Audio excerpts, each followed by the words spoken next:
As persianas, elas podem ser sobrepostas e elétricas, que nem está nesse apartamento.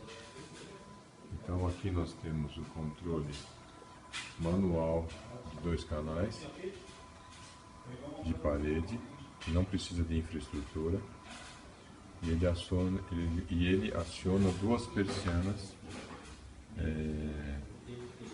com controle com radiofrequência. Eu vou acionar no meio.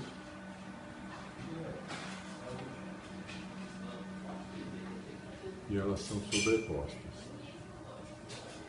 tá? Para tirar o vão. Então é possível fazer persianas rolôs elétricas sobrepostas. É claro que a sanca tem que ter um espaço. E rolô lado a lado também, tá?